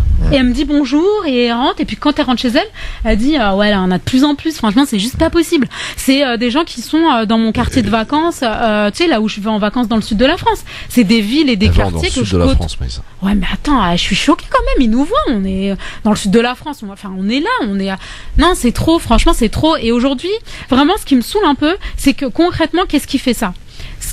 C'est les médias en fait qui font perdurer le truc, c'est les médias qui font mijoter le truc, parce qu'en vérité ils nous mettent pas en avant tel que l'on est réellement. On est obligé de se battre avec des associations, de faire le buzz avec des vidéos, de faire des choses qui vont faire que on va se dire ah ouais mais ces gens-là ils sont comme nous finalement. Tu vois, aujourd'hui c'est pas le cas et c'est je pense qu'on maintient le clivage. On laisse aussi survivre ces sites-là parce que aussi dont je vous parlais, il est super connu, il s'en cache pas et quand tu vois des commentaires racistes. Je dirais pas de nom, c'est pas ceux-là, mais il y en a encore plein d'autres et je veux pas leur faire de pub. Je veux d'accord, ok, je vois c'est qu'elle va partager ni rien. En même temps, je veux pas envenimer la chose. Je veux vraiment pas que d'autres origines pensent que le blanc est raciste non plus. Je suis pas dans, je sais qu'il y a des bons partout. Moi, ce qui me dérange, c'est que ces sites-là, ils ne sont jamais pointés du doigt. C'est qu'aujourd'hui, même si on va créer des nouvelles lois pour les sites internet, etc., c'est en visant l'islam, encore une fois. On va pas aller attaquer les sites sionistes ou de la fachosphère qui attaquent vraiment sur des termes religieux et d'origine, mais de manière très grave. Des insultes comme ça, des phrases comme ça, mais c'est dégueulasse. Et comme a dit Maïssa, quand on voit sur leur profil, c'est des gens normaux, infirmières, profs des écoles, excusez-moi, surtout policiers et militaires. Et ça, c'est très dégueulasse. C'est vrai. Après, ça va nous dire que la police n'est pas raciste en France. Je suis désolé, 51% des policiers sont adhérents du Front National. Et les militaires alors? Et les militaires, on en parle? Faut commencer à parler pour de vrai. Après, moi, ce qui m'a choqué aussi sur Facebook, c'est qu'après, j'ai fait un live pour un peu expliquer parce qu'on m'envoyait 1 milliard de messages en me disant voilà, il y a une vidéo qui tourne de toi, tout ça, la fachosphère, nanana. Alors oui, c'est quoi cette vidéo qui a buzzé apparemment, qui a même été retirée de Facebook, on m'a dit? Ouais, c'est ça. Elle a fait 500 000 vues en une journée. Ah oui? Ouais. Les fachos, hein. Ah oui. Chez nous. Ouais. et non, en fait, après j'ai fait une vidéo explicative. En gros, je disais que les radios, sauf France Maghreb 2, parce qu'en plus j'ai fait un petit clin d'œil, tu vois. En gros, que j'entendais pas, c'était la période caniculaire et que j'entendais pas un seul message de soutien des radios qui disaient. Tu sais, quand ils donnaient les messages de prévention en mode ouais, voilà, buvez de l'eau, nanana, et un petit big up aux musulmans qui font le ramadan, tu sais, ça apaiserait les tensions et puis ça permettrait d'être considéré aussi. C'est aussi ça le premier pas, tu vois. Ouais. Mais bref, et là n'est pas la question parce qu'on va encore relancer le sujet et ça me saoule. Et en fait, ce qui s'est passé, c'est que moi, après, les gens, j'ai donc fait un live et les gens ont commencé à commenter. Et il y a eu un commentaire, et c'est la première fois de ma vie que je vois ça, qui était en cours. Je sais plus comment ils appellent ça, mais en cours de visualisation pour validation par Facebook. Pourquoi? Parce que le mec a dit ouais, vous et les juifs, blablabla. Bla, bla, bla. Ça veut dire il a insulté les feuges. Et quand il a insulté les feuges, et ben derrière, tout de suite, Facebook, quand il a vu juif et vous nanan, et ben il l'a mis entre parenthèses, il n'était pas visible sauf par moi. T'aurais dû faire une capture d'écran là pour le coup. J'ai fait la capture d'écran. Très bien. Je peux te l'envoyer si tu veux pour France Maghreb 2 pour qu'on voit le 2 poids 2 mesures un peu qu'il y a, tu vois. Ah bah oui, c'est. Alors que moi je me suis mangé insulte sur insulte. J'ai beau plein de monde à signaler la page, plus que de l'insulte, il y avait des propos totalement ah ouais, elle mériterait une bombe dans la tronche. Il y avait vraiment du vrai racisme, hein, vraiment. Et tu te dis ok, il y a pas eu bon à part la vidéo qui a été retirée, mais le profil a été signalé et même il y a des amis proches à moi qui ont des pages anti-racisme et vachement militantes et tout, qui ont fait des signalements sur cette page depuis des années et cette page est toujours là. Pourtant c'est de la propagande au racisme. Sabrina, la fachosphère, t'as eu à la côtoyer toi aussi? J'ai eu à la côtoyer, bon gré mal gré, il y a quelque temps, avec la fameuse histoire de lorsque je suis partie voter, oui, voilà. Absolument. Donc à partir de là, lorsque le CCIF m'avait interviewé pour parler un peu. Parle bien devant le bruit, cher Sabrina. I'm sorry, ça fait trop longtemps que je peux venir à la radio.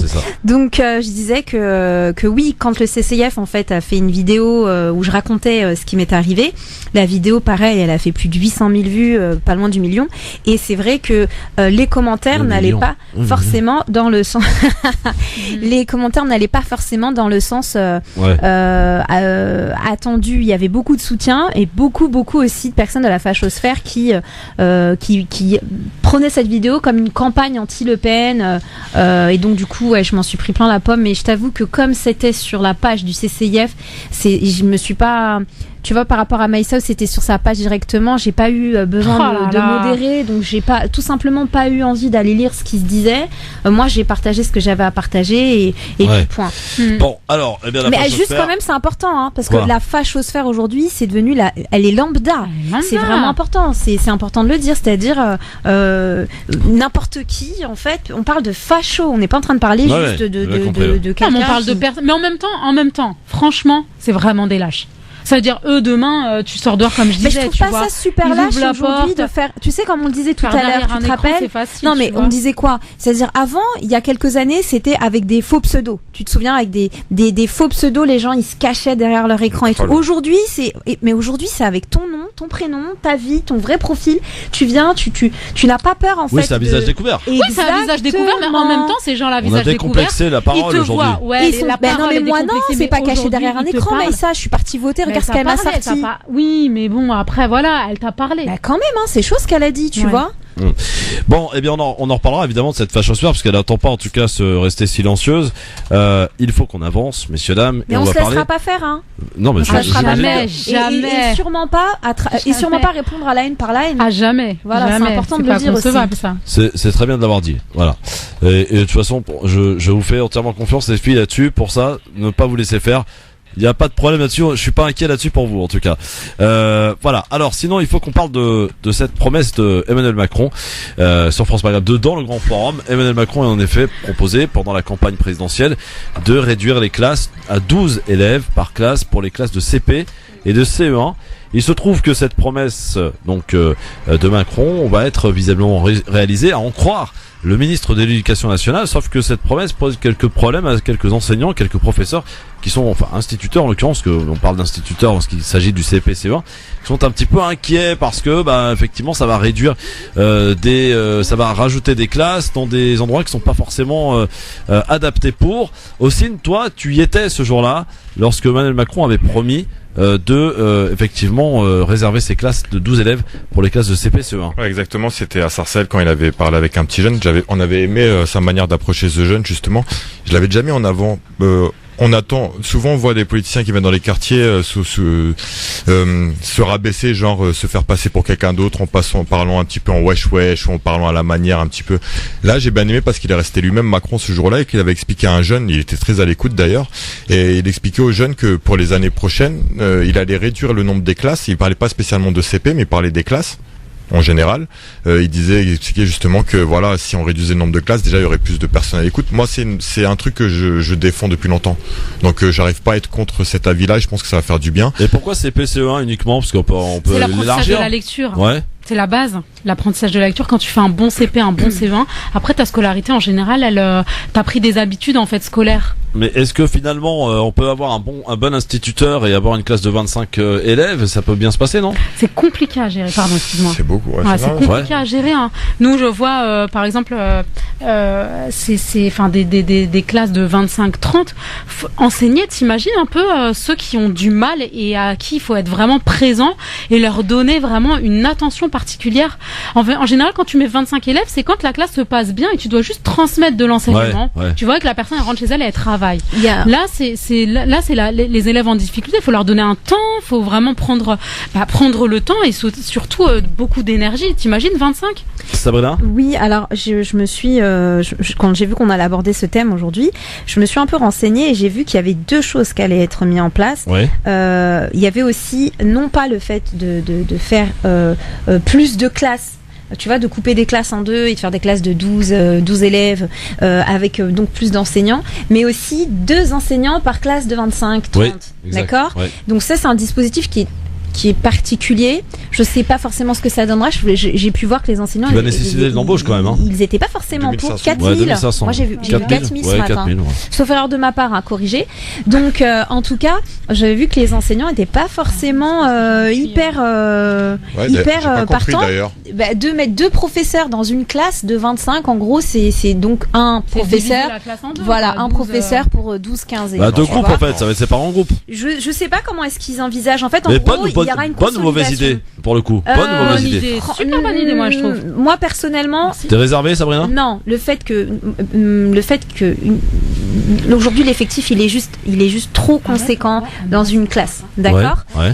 Oui, Maïssa? Oui, mais ça. D'accord, merci. Pour avoir des retours. Donc je disais, c'est vraiment trop conséquent. Il y a trop d'élèves dans les classes. Donc une enseignante ou un enseignant pour 30 élèves, c'est juste pas possible d'apporter une qualité d'enseignement. Quand bien même elle en a envie d'apporter une qualité d'enseignement au max, d'accord. Ça veut pas dire que c'est pas possible pour certaines enseignantes. Donc je suis complètement d'accord sur le fait qu'il faut couper et peut-être réduire le nombre d'élèves. Par contre, 2 enseignants pour une classe de 25, je sais pas ce que ça va donner parce qu'il y a un dominant par rapport aux 12 élèves. Parce que tu étais en train de parler à ton live. Non, j'ai pas compris. En fait, tu dis qu'on peut pas donner le même enseignement sur 12 élèves? Non, pas du tout. J'ai dit en fait qu'aujourd'hui, ils sont en train de proposer... Tu as fait des phrases trop longues pour dire 2 choses. En fait, aujourd'hui, ils sont en train de proposer, par exemple, pour une classe de 25-30... Laisse-la tranquille, ça fait longtemps qu'elle n'est pas fait de radio, la pauvre. Ils ont aussi la possibilité de mettre... Ils vont mettre 2 enseignants. Ça, je trouve que c'est une mauvaise idée. Donc le fait qu'il y ait... c'est de ça dont je parle. Le 12 élèves, j'ai dit que c'était bien, d'accord? Voilà. En vous remerciant. Voilà, merci beaucoup. Exact, voilà. Je pense vraiment que réduire le nombre d'élèves par classe, c'est l'essentiel. Mettre 2 profs par classe, c'est ridicule.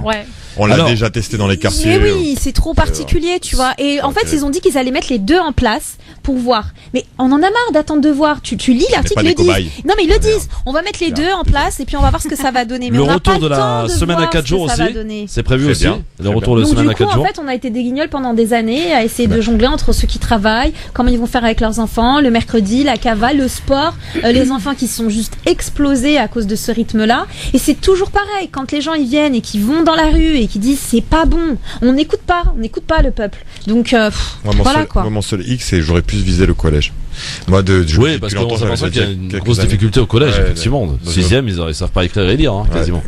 Le commentaire sur la page Facebook France Maghreb 2, dans les zones d'éducation prioritaire, oui, la difficulté là, il faut encore mettre des professionnels qui ont d'expérience, dit cette auditrice. Actuellement, ce sont souvent des professionnels en cours de formation, de jeunes professionnels qui ne connaissent pas les problématiques liées à ces quartiers, zones d'éducation prioritaire. Ça, c'est vrai aussi. Le ministre doit aussi pallier à l'absentéisme des professionnels.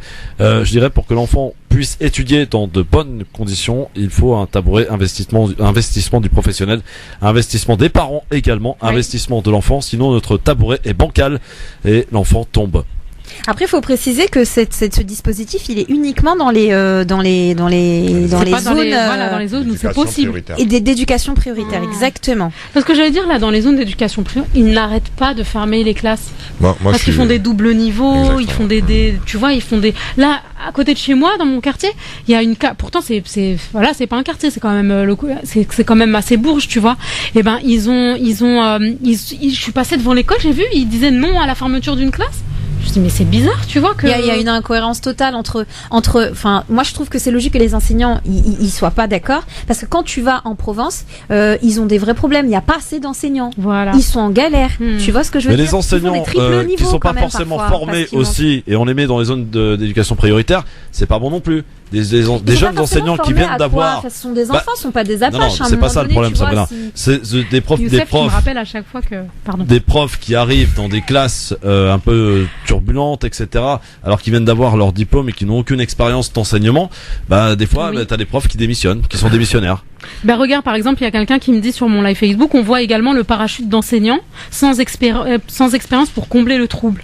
En gros, on lâche des ados, on lâche des ados gérer des enfants. Ouais, c'est ça. Il y a beaucoup de problèmes. Les retours des profs, souvent aussi, c'est celui-là. Il y en a qui veulent exercer dans des quartiers prioritaires, dans des écoles en difficulté, et au contraire, on les envoie ailleurs. Et ceux qui ne veulent pas y aller, on les envoie. Il y a vraiment un gros problème sur la gestion. Je pense que c'est calculé pour abrutir un peu les. Franchement, je pense que c'est calculé pour qu'on continue d'abrutir d'abrutir, enfin pas d'abrutir, mais qu'on empêche vraiment d'accéder à l'éducation une grande partie tu vois, une grande partie de la population, et une autre non, toujours le bon accès, on refuse de se remettre en question. Il faut qu'on avance. On en reparlera. En tout cas, on va suivre ce dossier de très près. C'est prévu pour très bientôt, donc pour, je crois, la rentrée prochaine. Oui, il y a déjà pour la rentrée, ça va commencer, ouais. Allez, avis tranché, le dernier pour aujourd'hui. Au Cinéras, on va parler de Justin Trudeau. Exactement. 5, 4, 3, 2, 1, 0. Si je fais quoi que ce soit, c'est la mise à pied. Alors piétinez-moi, allez-y. Justin Trudeau, mesdames, mesdemoiselles, qui est le Premier ministre Canadien. Monsieur Cinéras, on t'écoute. En fait, moi, pourquoi je voulais parler de lui aujourd'hui, c'est important. Déjà dit, il a mis une petite vidéo où il souhaitait bonne fête de l'Aïd à tous les musulmans. Chose que je partage également, etc. C'est super bien, et moi j'ai applaudi. De toute façon, je suis à la base un fanatique de Justin Trudeau, un fanatique jusqu'à ce que aujourd'hui je tombe sur le poste d'un ami, Ozan. D'accord, un ami à moi de Strasbourg, et qui m'a remis en question en fait. C'est vrai que Justin Trudeau, c'est très dur de le critiquer.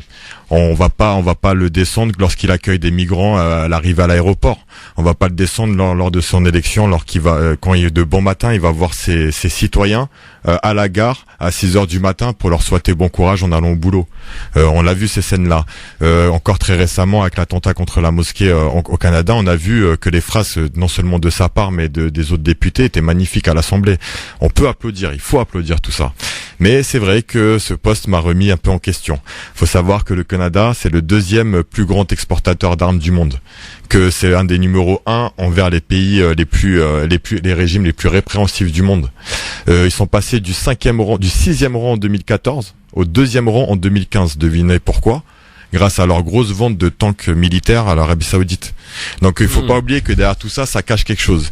Il faut savoir aussi que le Canada, c'est un pays colonisateur qui a colonisé une terre qui n'était pas à lui. Pour pas le Canada en tant que tel, mais en tout cas les colons qui sont arrivés à cette époque, et qu'ils ont laissé de côté beaucoup de peuples autochtones. Donc pourquoi cette chronique? Ce n'est pas pour descendre Justin Trudeau, ce n'est pas pour l'applaudir non plus. C'était pour avoir une prise de conscience et qu'on ose critiquer, se remettre en question et pouvoir débattre proprement avec bienveillance sur toutes les discussions qui tourneront autour de Justin Trudeau. S'il a vraiment cette sympathie envers la communauté musulmane, et que nous, de notre religion, on a cette fraternité, cette paix entre le peuple qu'on doit mettre en avant. Comment on peut se permettre en France de lutter contre des lois colonisatrices et néocolonisatrices, mais qu'on va applaudir celui qui les fait de l'autre côté de la planète? Comment on peut se permettre de lutter contre un pays colonisateur comme la France, qui a sali nos origines? Bon, on va prendre du bien comme du mauvais aujourd'hui avec notre arrivée en France, mais faut pas oublier que la colonisation qui s'est passée, c'était pas une partie de Monopoly. C'était vraiment quelque chose de très grave. Et les autochtones qui en subissent encore aujourd'hui au Canada, ils sont toujours vivants, ils racontent leurs histoires, mais on les écoute pas. Nous, en tant que musulmans, en tant qu'Algériens, en tant que Marocains qui vivons là-bas et qui vivons ici, on se doit d'applaudir, mais encore remettre ce point en avant. Si vous nous aimez beaucoup, Justin Trudeau, si vous nous tendez la main, écoutez celle de vos peuples là-bas aussi. Tendez-leur la main à eux aussi, travaillez avec eux et écoutez-nous. Et nous aussi, en tant que musulmans, on doit arrêter de demander que des choses par rapport à notre communauté et applaudir après et se taire, parce que sinon on fait comme les autres qu'on critique. Moi, je suis pour un travail et pour aller encore plus loin. Dès qu'on peut faire du lobby de notre communauté, du lobby communautaire, il ne faut pas seulement le faire pour notre communauté, mais pour tout ce qui semble pas normal, même qu'à quelqu'un d'autre. On l'a fait pour Nelson Mandela il y a des dizaines d'années. Voilà, il n'est pas forcément musulman, il nous ressemble pas forcément, il habite pas vraiment au sud de l'Afrique, et pourtant on s'est battu pour lui. De même pour la Palestine, de même pour les pays sud-américains qui essayent de survivre et de se battre contre des empires américains ou autres, et encore en Afrique. Donc malgré nos différences, on arrive à se battre pour des causes. Il faut le faire aussi dans les pays occidentaux. Merci aussi. Ouais. Voilà, pas de réaction parce qu'on n'a pas le temps. Merci. Dans un instant, c'est pas un, c'est pas deux, c'est 3 coups de cœur. C'est un pro Trudeau, c'est pour ça. Non, c'est la dictature de la pub, Maïssa. C'est tout. France Maghreb 2, France Maghreb 2. Ah, il se passe des trucs en antenne, ça c'est incroyable. Maïssa Leroy, Sabrina aussi. Il faudrait des caméras pour filmer, comme ça on ferait un truc à la fin de l'année, à la fin de la saison. Caméras. Ouais, non, en plus, il faut aller les voir. C'est des caméras qu'on oublie des fois. Oui, absolument, absolument. Bon. Eh bien écoutez, on va y aller. C'est pas un, c'est pas deux, mais c'est 3 coups de cœur sur France Maghreb 2 jingle. France Maghreb 2. le coup de cœur. Ça passe super vite cette émission. Alors, on va commencer par ma petite Sabrina. Ok, je vais faire court. En fait, j'ai eu un énorme coup de cœur pour Airbnb. Vous connaissez tous? Oui. Ok. Et bien, en vacances. Exactement, c'est un site de location entre particuliers qui permet aux propriétaires d'offrir un logement pour des durées allant de quelques jours à quelques mois. Oui. Eh bien, en fait, ce qu'ils proposent, c'est, ils ont un but. Notre but est de fournir une solution d'hébergement d'urgence gratuite à 100 000 personnes d'ici 5 ans. Donc, je voulais vraiment saluer, en fait, ce que Airbnb propose, parce que c'est déjà mis en place. C'est devant le micro. Voilà, I'm sorry. Voilà. Donc, il y a une utilisatrice du site qui voulait offrir une de ses chambres à des personnes en difficulté. Ouais. L'entreprise américaine s'est alors lancée dans la conception d'une plateforme permettant d'offrir un accueil d'urgence. Donc, c'est une initiative qui a été une véritable réussite autour d'un point de vue publicitaire qu'humanitaire. Des obstacles se sont cependant présentés, mais c'est quelque chose on a envie de lancer en France aussi avec l'association. Alors, je vais pas la prononcer, je vais l'épeler SINGA France. Elle avait à l'époque déployé aussi ce concept aussi, où j'avais parlé aussi à l'époque du site Calm aussi en 2015. Donc en fait, c'est hyper intéressant pour faire court parce que j'avais envie de saluer ce que Airbnb fait, c'est de proposer à des particuliers de louer à titre gracieux et d'héberger en fait des réfugiés sur une longue période, le temps de leur permettre en fait d'arranger leur situation en tant que réfugiés politiques ou autres. Et je voulais vraiment saluer ce qu'ils ont fait parce que c'est juste canon et c'est ce dont on a besoin. Il y a beaucoup de gens qui le font en France et je pense que on connaît tous Airbnb, l'application elle est facile à télécharger et je pense que par exemple quand on part en vacances on peut peut-être essayer de voir si on peut pas passer où il y a une chambre, tu vois, il y a toujours la possibilité de voir comment faire pour pouvoir héberger tout en sachant que c'est très bien pris en charge. Ils réfléchissent avec les associations à savoir qui va héberger qui, donc c'est pas comme ça juste fait un peu au petit bonheur la chance et on héberge n'importe qui n'importe comment. Donc franchement respect parce que ce sont des actions solidaires comme celle-ci qu'il faut mettre en avant, donc voilà. Maïssa, toi tu as été émue par les vœux d'une mère, c'est ça? Mon coup de cœur. Alors en fait, donc je vais à la mosquée de Chevilly-la-Rue dans le 94 pour la prière de l'Aïd et donc il y a la maire qui prend la parole, la maire de la ville qui s'appelle Stéphanie Domin, donc maire de gauche, enfin d'extrême gauche même, communiste, et qui commence à faire un discours et qui ça fait du bien quoi, c'était pas du tout politique, c'était émotionnel et c'était pas de la disquette, c'était pas dans le sens du poil, c'était vraiment elle mettait en avant le fait que nous musulmans, donc on vient juste d'inaugurer une super mosquée à Chevilly-la-Rue et en fait elle mettait en avant le fait qu'on méritait cet endroit-là, que notre communauté c'était une belle communauté, que elle représentait la République, mais que malgré ce fait-là elle n'était pas d'accord avec certains aspects de la République, comme par exemple l'islamophobie, comme les inégalités, comme la stigmatisation des musulmans. Elle a été tellement émue et il y a eu tellement une atmosphère bienveillante qu'elle tu vois, sa gorge elle tremblait et elle avait les larmes aux yeux, c'était vachement impressionnant. Dis-toi qu'au début quand je l'ai entendu parler, je me suis même dit tiens, c'est une musulmane, et donc je me suis approchée et je vois que absolument pas, enfin après on sait pas, mais voilà. Et il y a autre chose aussi, ce qu'il faut savoir, c'est que Chevilly-la-Rue c'est l'une des premières villes qui a mis en place des logements en fait pour justement accueillir les migrants, les réfugiés, etc. qui fuient la guerre. Et comment est-ce qu'elle a conclu ça? Elle a dit parce que finalement ce qui a fait la France, ce qui a bâti la France, ce sont tous les migrants que nous avons été tous à un moment donné. Et j'ai trouvé ça mais juste merveilleux. Donc gros coup de cœur pour toi. Gros coup de cœur pour moi, vraiment. Gros coup de cœur aussi pour Ossine, et là ça le touche particulièrement et de très près même. Ouais, exactement. C'est la naissance de mes neveux, de mes neveux et nièces d'ailleurs, de mes 4 neveux quadruplés. Ils sont nés ce matin. Ok, ils sont bien portants, alhamdoulilah, grâce à Dieu. Tout s'est bien passé malgré l'avis contraire des médecins depuis plusieurs mois qui ont même conseillé à une période de retirer quelques enfants. Nous on n'a pas voulu, mon frère a décidé de mettre son destin entre les mains de Dieu, d'accepter tout ce qui arriverait. Et donc voilà. Aujourd'hui, je souhaitais la bienvenue à Abdallah, Sulaiman, Safia et Soumeya. Je les connais pas encore par cœur, la preuve que 2 filles, 2 garçons. Et la petite histoire, voilà, c'est ça, c'est qu'au début c'était que 2 jumeaux, puis c'est devenu des triplés, puis des quadruplés petit à petit. Et puis voilà, je voulais leur souhaiter. Ça va te coûter cher pour les anniversaires, ça. Ça va être dur. J'ai deux neveux avant cela du même frère.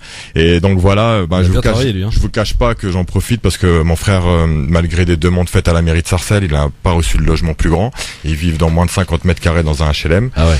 Et que voilà, c'est très difficile. Et donc s'il y a un coup de pouce à donner, même dans le privé, on cherche surtout un pavillon parce que j'ai un neveu qui est autiste, je vous le dis aussi, et que c'est difficile pour mon frère. Voilà. Bon courage et félicitations en tout cas à toute la famille, Ossine, et à toi en particulier évidemment. 4 neveux d'un coup, ça c'est rare dans le monde, ça, non? Ils vont ramener beaucoup de baraka et on leur souhaite, Inch'Allah. Merci Ossine en tout cas. Merci Sabrina, merci Maïssa. Merci à tous les trois. vous, à bientôt. Merci, à très bientôt. Dans un instant, même tout de suite le flash, puisqu'il est 18h02 sur France Maghreb 2, un petit peu en retard, pris par le temps, et le grand forum qui se poursuit dans un instant. Le flash tout de suite sur France Maghreb 2, le rappel de l'actualité de ce mardi soir. Bonjour à tous. Le corps d'un sexagénaire français retrouvé démembré au Maroc. Cela remonte au 10 juin. Une prostituée et 2 autres personnes ont été arrêtées depuis. L'homme originaire de Dijon était porté disparu depuis la semaine dernière. Son fils avait signalé sa disparition. Il n'y aura pas d'enquête en France puisque le Maroc n'extrade pas ses ressortissants. Au TGI de Créteil, les juges d'instruction s'opposent à la suppression d'un poste à la rentrée prochaine. En représailles, ils menacent de libérer rapidement un nombre conséquent de détenus provisoires. Philippe de Villiers interpelle Emmanuel Macron sur le projet d'aéroport de Notre-Dame-des-Landes. Dans une lettre ouverte, le créateur du Puy du Fou demande au président de la République l'organisation d'un nouveau référendum incluant la Vendée. Philippe de Villiers estime que le département a été écarté du précédent référendum pour favoriser le oui. 300 policiers berlinois démobilisés. Ils faisaient partie du dispositif de sécurité autour du G20 à Hambourg les 7 et 8 juillet prochains. La presse allemande publie ce matin les photos d'une soirée arrosée où l'on voit les policiers en civil buvant de l'alcool et fumant le narguilé. Le journal raconte aussi qu'un policier a été vu dansant en peignoir sur une table avec son arme de service à l'épaule. Les députés de la France Insoumise ne sont pas en peignoir, mais ils sont sans cravate à l'Assemblée. Ils ont refusé de porter une cravate dans l'hémicycle. Nous rejetons ce code vestimentaire qui nous est imposé, a déclaré Jean-Luc Mélenchon, élu un peu plus tôt à l'unanimité président du groupe LFI pour la France Insoumise. Le comité consultatif national d'éthique favorable à la PMA pour toutes les femmes. En revanche, le comité reste opposé à la gestation pour autrui et donc au recours aux mères porteuses en France. Plus de 8000 migrants secourus en Méditerranée au cours des dernières 48 heures. Hier, 5000 personnes ont été secourues au large de la Libye à bord de 4 embarcations et 18 canots pneumatiques. Au moins 57 personnes ont été tuées en Syrie lors d'une frappe aérienne de la coalition internationale. Les frappes ont atteint une prison pour civils dans une ville de l'est de la Syrie contrôlée par l'État islamique. Les plus grosses fortunes de France selon le classement Challenge, Bernard Arnault et LVMH sont en tête avec un patrimoine évalué à 46,9 milliards d'euros. France Maghreb 2, service, info, musique, divertissement. France Maghreb 2. France Maghreb